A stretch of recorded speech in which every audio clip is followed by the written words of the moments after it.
롯데케미칼 홍보팀이 주말에 일을 하네요. 분리막을 통한 이산화탄소 포집 기술의 국내 최초 상업화 돌입 뉴스가 나왔습니다. 기존의 이산화탄소 포집 기술은 화학적 방식으로 액체 흡수제 등을 이용하는 방식인데요. 비용이 상당히 많이 듭니다. 설비도 크게 만들어야 하고요. 탄소 배출권 가격이 오르고 있지만 현재 기준으로 실효성이 없었죠. 이번에 롯데케미칼이 발표한 기술은 비용을 획기적으로 절감한 것으로 보입니다. 올해 3월 여수 공장에 설치해서 9개월 정도 가동을 했고 검증 결과 상용화가 가능하다는 판단을 한 건데요. 에어레인이라는 업체의 분리막 모듈을 이용한 것으로 머리카락 굵기의 플라스틱에 기체를 통과시켜서 투과속도 차이를 이용해 원하는 기체만 분리하는 방식이랍니다. 이게 바로 그 분리막의 재료인 중공사랍니다. 마치 국수 면발처럼 생겼는데요. 이 중공사를 이용해서 사진과 같이 기체가 간신히 통과할 수 있는 관을 만들고 이 관을 통과한 기체를 높은 압력을 주어 액체로 만들어서 저장하는 방식입니다. 이렇게 컨테이너 박스 정도의 부지만 있어도 설치가 가능한 것도 큰 장점이고요. 기존에는 이렇게 포집한 이산화탄소를 사용할 것도 마땅치 않았지만 최근 양상이 달라지고 있습니다. 우선 이산화탄소의 사용처가 폭발적으로 증가 중인데요. 관련 기업으로 태경케미칼이 있죠. 주가의 상승세가 말해줍니다. 단기간에 거의 바닥 대비 몇 배가 넘는 상승을 해서 화제가 되었었죠. 주로 음료나 맥주 등에 들어가는 액체 탄산과 드라이 아이스를 제조, 공급하는데 이때 석유화학 기업이나 비료, 주정 공장 등에서 공급받은 탄산가스를 주 재료로 이용합니다. 그래서 공장도 석유화학 기업이 몰려있는 대산이나 울산, 여수 등에 위치하고 있죠. 코로나로 인해 배달이 엄청나게 증가하면서 작년부터 드라이 아이스 부족이 큰 이슈가 되었던 적이 있습니다. 아이스팩 등으로 일부 대체를 하면 된다지만 백신 등 극저온이 필요한 물품의 운송에는 드라이 아이스가 필요하니까요.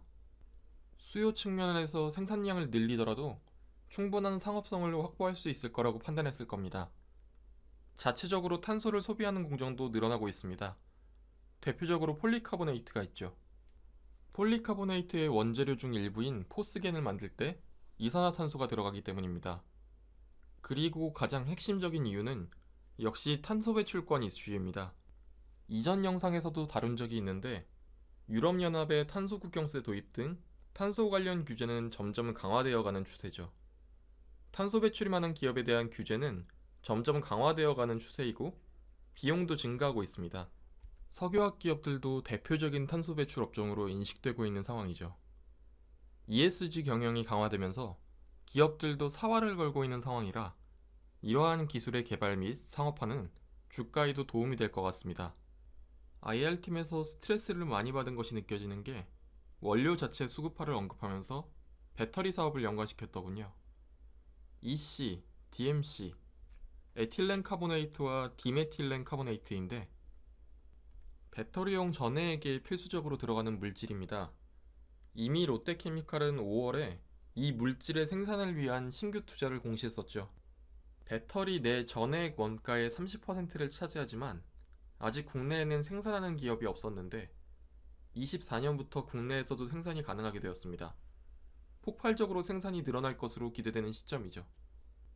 뒤에 카보네이트가 들어가는 물질답게 이산화탄소가 공정에 들어갑니다. 앞으로 생산량이 늘어나면 늘어날수록 이산화탄소의 수요도 늘어나게 되는 거죠. 롯데케미칼의 목표인 탄소 중립에도 큰 도움이 되는 사업이 될 듯합니다. 이렇게 다방면으로 좋은 기술답게 컨퍼런스콜에서 이미 기술이 상업화되면 완성도를 높인 후에 판매까지 고려하고 있다고 사측에서 발언한 적도 있습니다. 주주 입장에서 회사가 느리고 답답해 보이지만 그래도 한 걸음씩 나아가고 있는 듯합니다. 연간으로 좋은 실적을 달성한 것에 비해 실망스러운 주가 흐름으로 인한 주주들을 생각해서라도 이번 연도에는 적극적인 배당 정책을 사측에서 좀 실시해 주었으면 합니다. 이미 남아공에서 지배종이 되어버린 것으로 보이는 오미크론 변이에 위험성이 낮을 수 있다는 기사들이 본격적으로 나오기 시작하는데요. 남아프리카 공화국의 현재 확진자들 중 오미크론 변이가 대략 80% 정도로 추정된다고 하는데 확진자의 폭증에 비해 사망자 수는 그대로거나 오히려 줄어드는 모습을 보여주고 있죠. 세계보건기구에서도 현 시점에 오미크론 사망자는 아직 보고된 바 없다고 정리해 주었는데요. 통계적으로 확진자가 급증하면 10일 정도 후에 사망자가 늘어나기 시작한다는데 슬슬 사망률에 대해 통계적으로 유의미한 수치가 나오게 될 것 같습니다.